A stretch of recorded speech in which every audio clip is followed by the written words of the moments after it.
want to beg you. When you know someone who's going through domestic violence in the hands of their partner or their spouse or something, the first thing we want is for them to leave that horrible situation, that dangerous place, right? But we shouldn't start with asking them, why aren't you leaving? Why are you still there? This is Bod TV Bod. In case the first time you come here, please don't forget to subscribe and hit that notification bell for more uploads. Our Nollywood diva Stella Damascus has come out to air her view concerning domestic violence. Well, we all know how important this topic is, especially what happened to our late Osinachi, right? So she has come out to make a very crucial point. I believe no one has ever said this. They are always saying leave, speak out, leave. But no one has ever touched on this point. And that is why I'm bringing you this video. Like, she said something. You shouldn't start asking the person why are you not leaving, because it's a general question we always asked, like, why you stay there, is it beating you, is it doing this, is it doing that? All those are unnecessary questions. Just as she said, when you see someone going through any domestic violence, your own is to, first of all, make that person more comfortable, right? More comfortable, if possible.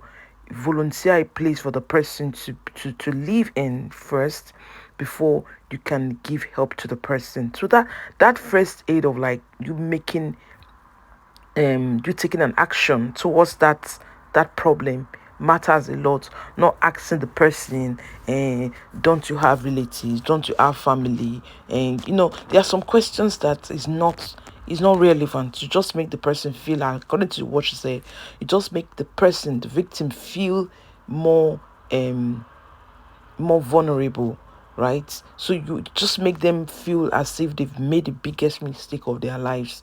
So you reminding them, as just as she said, it doesn't help issues, but rather it just make everything look more difficult for the person to make an attempt. Remember, that individual has been in that problem for many years, and there are things that the person is considering. The person might be considering financial aid, might be considering the children, might be considering a whole lot of things that it would take time for the person to just make that decision at that time. Remember, when we talk about domestic violence, it does not only point to women. A lot of men, especially in Europe here or in other parts of the Western world, are even more prone to domestic violence than the women, because any little thing, the women just call police.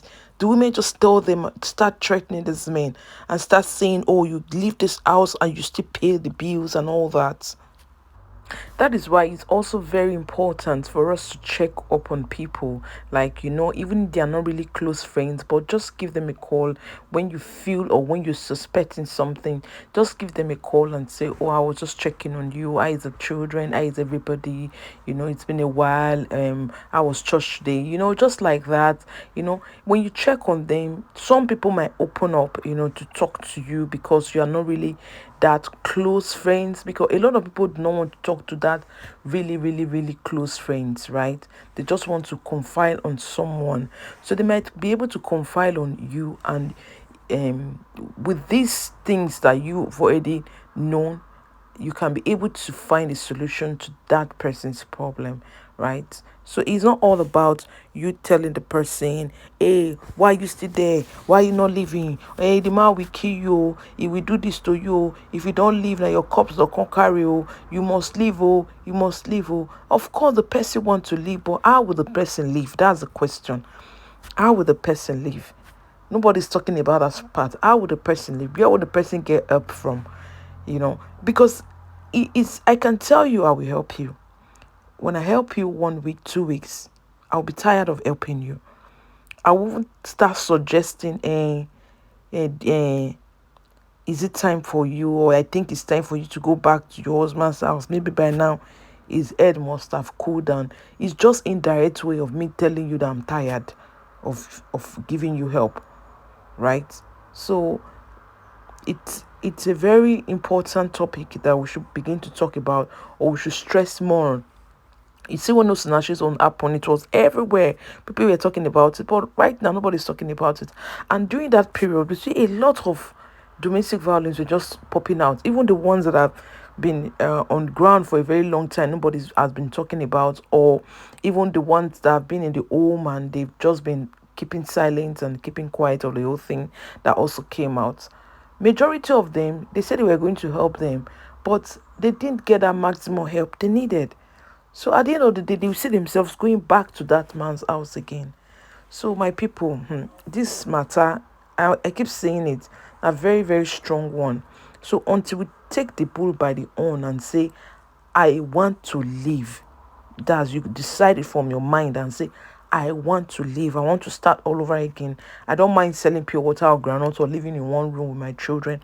I just want to save my head. So until you get to that point, every other thing someone is telling you is like the person is pushing you to do what you don't want to do.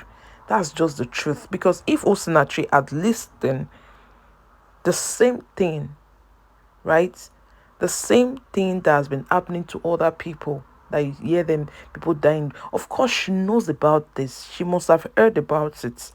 She must know about it. But she decided to be in it. That's just the truth. There is no way to paint the whole story. So she decided to stay in it. After Osinachi's own, during Osinachi's own, a lot of people are still going through this same problem, but they are not getting the adequate help. They are not getting the main help they need to be given. So because of that, they will remain there until they die. There are cases that have happened, just that the media or the bloggers haven't heard about it. There are cases that have happened, thousands of cases that have happened after Osinachi's own. But the fact is this, my people. It is high time you check on people and know how they are doing, how they are faring, what's up about their life, what's up about their what they are going, especially when you sense it. Reach out to them, talk to them, hear them out, and find appropriate solution to it. If you know you can't tackle it, go to the authorities or go to someone, the welfare, wherever, because it's really hard, especially in Nigeria, to really I don't know how to say it.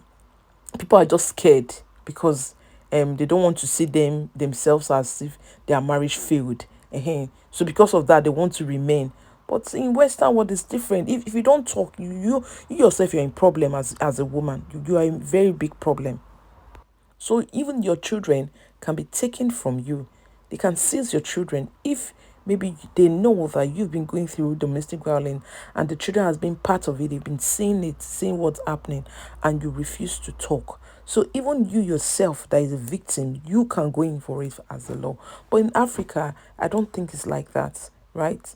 So I know we are still developing to that stage where we begin to put things right? So I think that's what's just hindering a whole lot of things. And another thing I want to say is this: when you see a couple, they are living fine back home in Nigeria, and when they come abroad, it's really, really, really common when you hear that they are not together again, they've divorced. These were some of the things that were happening back home, that the man or the woman came back here and started doing it again. So to prevent the children from growing up in that environment, that is why you always hear that they are not together again, they've divorced, they've do this. So a whole lot of things are involved in all these things. But in a situation whereby, like Nigeria, where things are not being put in place, it's really hard for the woman to live, because she will think about, where will I start? How will I start? How well do I trust these people if they are able to take care of me and my children? How well do I trust the welfare board if they're able to take care of me and my children? Would there be help? Would that help be continuous? How long is it going to last? Will I have to beg them or remind them before they give me that help? So these are things that people consider and they decide to remain there. It's not their fault, right? And another thing I want to say is that the church should take this as not only the government, the church should be the first in line. The church should help in matters like this. It's not only them seeing the couples in church sitting down, but they should go more into their homes, visiting them. I remember those days, pastors visit members in their homes, but pastors are too busy nowadays with conferences, traveling around the world and all that. So pastors do not have that relationship with members again. Except maybe just upcoming churches like little churches. But when you're in a big church, that relationship is not there with you and your pastor that you can really confide on. But we just pray that no matter what, the closest person to you who is going through this, please try to help them. Try to make them comfortable and make them safe before looking for help. This is Bod TV. Don't forget to subscribe and hit that notification bell for more uploads. Thank you. Their partner or their spouse or something. The first thing we want is for them to leave that horrible situation, that dangerous place, right? But we shouldn't start with asking them, why aren't you leaving? Why are you still there? What do you want? You want to die before? No. You're adding to their problem at that point because they are mentally battered, mind conditioned.